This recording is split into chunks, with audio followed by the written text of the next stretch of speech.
नमस्कार दोस्तों, कैसे हैं आप सब। चलिए शुरू करते हैं आज एक बहुत ही अच्छी कहानी। बहुत समय पहले की बात है। किसी गांव में शंकर नाम का एक वृद्ध व्यक्ति रहता था। उसकी उम्र 80 साल से भी ऊपर थी, पर वो 40 साल के व्यक्ति से भी स्वस्थ लगता था।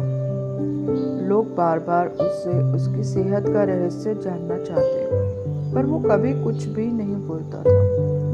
एक दिन राजा को भी उसके बारे में पता चला और वो भी उसकी सेहत का रहस्य जानने के लिए उत्सुक हो गया।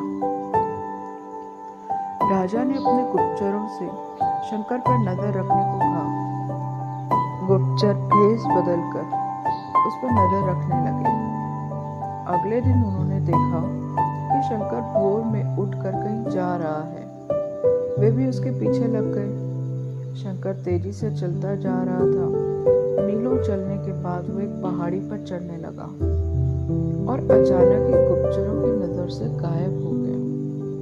गुप्तचर वहीं रुककर उसका इंतजार करने लगे। कुछ देर बाद वो लौटा। उसने मुट्ठी में कुछ छोटे छोटे फल पकड़ रखे थे और उन्हें खाता हुआ चला जा रहा था। गुप्तचरों ने अंदाजा लगाया कि हो ना हो शंकर इन्हीं रहस्यमय फलों को खाकर इतना स्वस्थ है। अगले दिन दरबार में उन्होंने राजा को सारा किस्सा कह सुनाया। राजा ने उस पहाड़ी पर जाकर उन फलों का पता लगाने का आदेश दिया, पर बहुत खोजबीन करने के बाद भी कोई ऐसा असाधारण फल उन्हें वहां नहीं दिखा।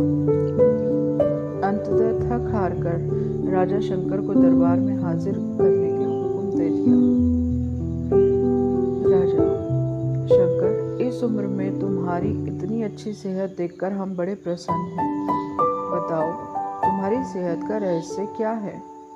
शंकर कुछ देर सोचता रहा और फिर बोला, महाराज, मैं रोज पहाड़ी पर जाकर एक रहस्यमय फल खाता हूँ। वही मेरी सेहत का रहस्य है।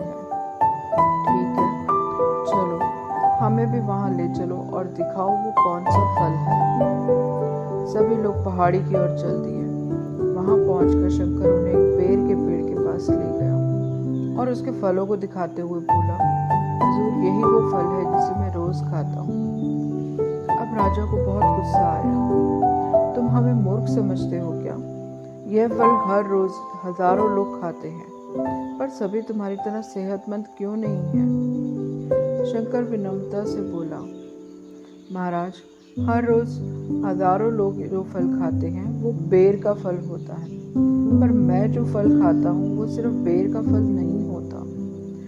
वो मेरी मेहनत का फल होता है। इसे खाने के लिए मैं रोज सुबह 10 मील पैदल चलता हूँ, जिससे मेरे शरीर की अच्छी वर्जिश हो जाती है और सुबह की स्वच्छ हवा मेरे लिए जड़ी बूटियों का काम करती है।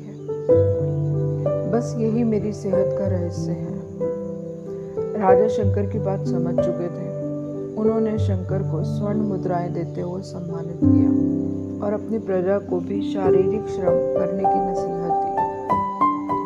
मित्रों, आज की टेक्नोलॉजी में हमारी जिंदगी बिल्कुल आसान बना दी है।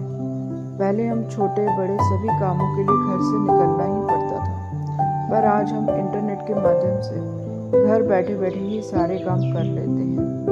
ऐसे में जो थोड़ा बहुत फिजिकल एक्टिविटी के मौके होते थे, अब वो भी खत्म होते जा रहे हैं और इसका असर हमारी सेहत पर साफ देखा जा सकता है। WHO के मुताबिक आज दुनिया में 20 साल के ऊपर के 35% लोग ओवरवेट हैं और 11% ओबेस।